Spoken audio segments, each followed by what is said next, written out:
இப்போ தான் தம்பி கேட்டார் சொன்னேன். அது டிமானிட்டைசேஷன் வந்து வரவேற்கத்தக்க ஒன்று தான், இல்லைன்னு சொல்ல. ஆப்ரேஷன் சக்ஸஸ்ஃபுல், பேஷண்ட் டெட் தான். ஏன்னா காமன் மேன் இஸ் சஃபரிங் இல்லையா, அவன் ரொம்ப கஷ்டப்படுறாங்க.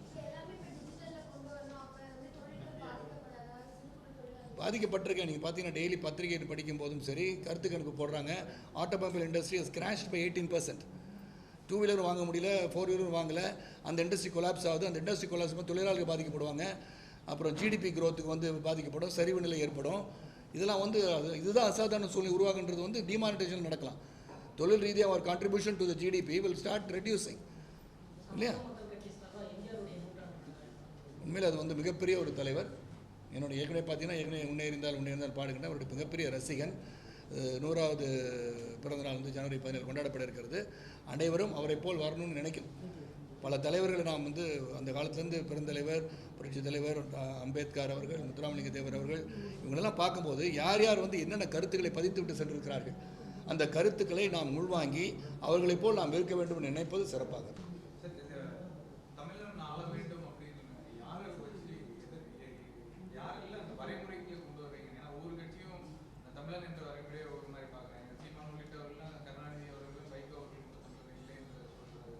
இருக்கிறத சொல்கிறேன், உண்மையாக தானே சொல்கிறார், தப்பாக சொல்லி அவர்.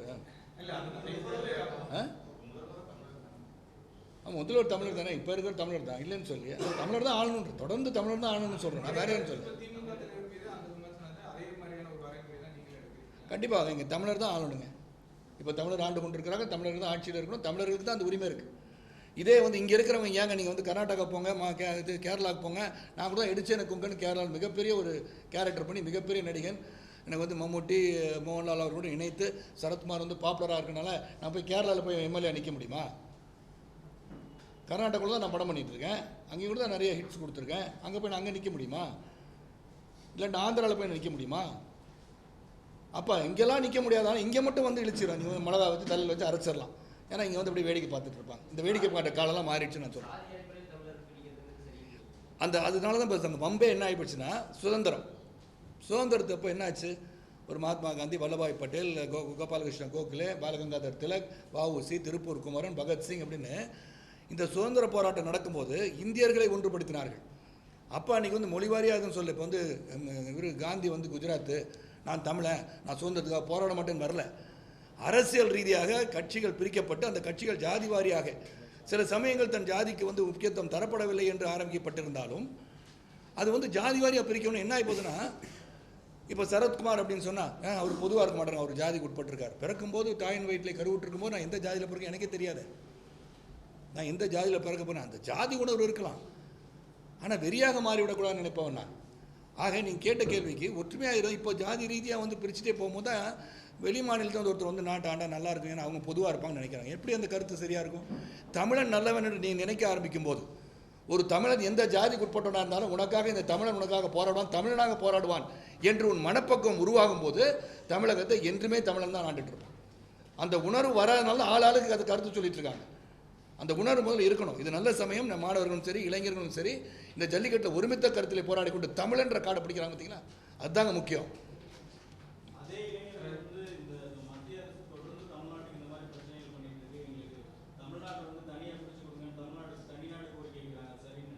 இப்போ தான் சற்று முன் தான் சொன்னேன், அந்த கொள்கை வந்துவிடக்கூடாது என்பதற்காக தான் ஒற்றுமை வளர்ப்பதுக்கு மத்திய அரசு வந்து இந்த மாதிரி விஷயங்களில் இந்த பாப்புலர் டிமாண்ட் இருக்குல்ல, நீங்கள் சொல்லி மக்களை போய் கேட்டோம் டிமானிட்டைசேஷன் என்ன கேட்டாங்கன்னா வரவேற்கிறாங்கன்னு சொன்னீங்கல்ல, நீங்கள் ஜல்லிக்கட்டை வந்து வரவேற்கலன்னு தெரிஞ்ச பிறகு you should try to take steps இல்லை. அப்போ அவங்க மாணவர்கள் வந்து நாளைக்கு வந்து துண்டாக பிரிந்து கிடந்த பாரதத்தை ஒன்று சேர்த்துறது வல்லபாய் பட்டேல் போன்ற பெரியவர்கள்லாம் ஹைதராபாத்லாம் சேர்க்கறது எவ்வளோ கஷ்டப்பட்டு சேர்த்தாங்க. அப்படி கொண்டு வந்து சேர்த்துருக்கிறது மறுபடியும் பிரியக்கூடாதுல்ல. இந்தியா வந்து ஒற்றுமையாக இருக்க இந்தியா தான் பொருளாதார அடிப்படை உயர முடியும்.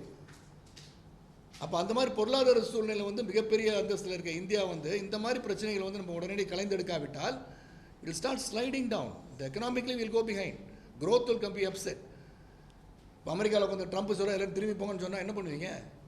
அப்போ இங்கே எல்லோரும் வரணும்ல, இந்தியர்கள்லாம் இங்கே வர வேண்டிய நிலைமை வந்துடும்ல, அப்போ சஃபர் ஆகும்ல. அதனால் எல்லாமே திங்க் அஹெட், தொலைநோக்கு சிந்தனை, தொலைநோக்கு பார்வையுடன் என்ன நடக்கும்ன்றது சிந்தித்து பார்க்கும்போது இங்கே ஒரு மிகப்பெரிய ஒரு ஜல்லிக்கட்டுன்ற சாதாரண விஷயமாக சிலருக்கு தெரிந்தாலும் பலருக்கு அது வந்து கலாச்சார அடிப்படையில் தமிழ்ன்ற உணர்வைன்னு பார்க்குறாங்களே, இதை மதிக்க தெரிஞ்சால் இந்த மாதிரி சிச்சுவேஷன் வரதுக்கு வாய்ப்பு இல்லை. அது மாதிரி வரக்கூடாதுன்னு நினைக்கிறவனா.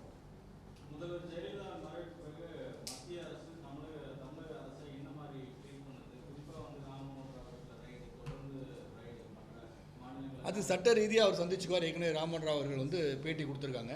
அவங்க வந்து கொடுத்த சம்மன்ஸில் வந்து அவங்க கண்டுபிடிப்பில் அவங்கள பணம் இல்லைன்னு எதுவும் சொல்லியிருக்காங்க. அது that evil to take care sir. யாரும் நான் சட்டத்தின் பார்வையில் அனைவரும் ஒன்று நினைக்கிறவனா. அவங்க let them prove their innocent, they will prove the innocent, they have to, they will prove it. அவ்வளோதானே.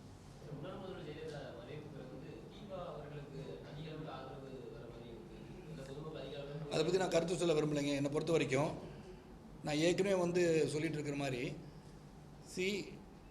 மக்கள் வந்து ஒரு தேடல் இருந்தால் கூட யார் வரணுன்றதை சிந்திச்சு பார்க்கணும். இன்றைக்கி வந்து அனைத்து இந்திய அண்ணா திராவிட முன்னேற்ற கழகத்துக்கு வந்து ஓபி அவர்கள் வந்து முதலமைச்சராக இருக்காங்க. இப்போ தேர்தல் வர நேரமா? அப்போ இல்லை.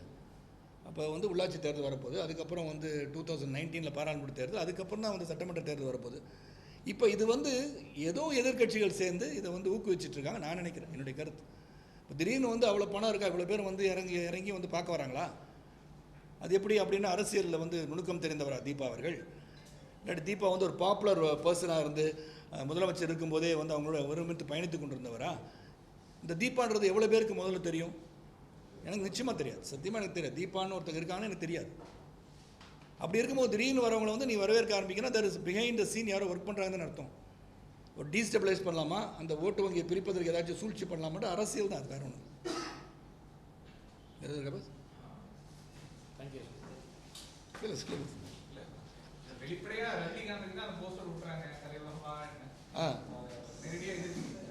இல்லை எதுக்கல பாஸ். நாளைக்கு ரஜினிகாந்த் அவர்கள் வந்து ஒரு கட்சி ஆரம்பிச்சோ, ரஜினிகாந்த் வந்து நான் முதலமைச்சராக போகிறேன்னு சொன்னால் கண்டிப்பாக முதல் ஆளாக எதுக்கிறோம் சரத்குமாராக தான் இருக்கும். அதுவும் டவுட்டே கிடையாது. அதில் நான் என் நண்பர் தான் அவர், இல்லைன்னு சொல்லியா. கலையுலக சகோதரர். உண்மையில் நான் வந்து அவரை வந்து மதிக்கின்ற ஒரு மனிதன், இல்லை நான் சொல்லவே இல்லையே. அவர் வந்து அது வேற, இது வேற.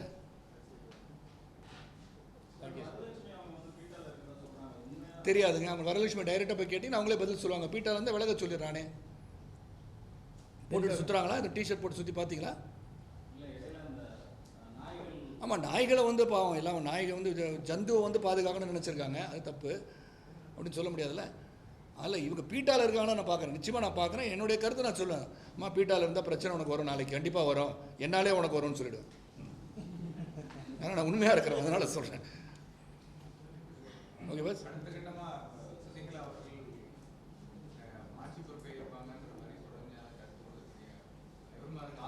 இல்லை பஸ், கருத்து வர்றதை பற்றி நான் சொல்ல முடியாது. அப்படி வந்து நிலைமை வந்த பிறகு என்ன கேளுங்க, அந்த கேள்விக்கு நான் பதில் சொல்கிறேன். Okay, thank you.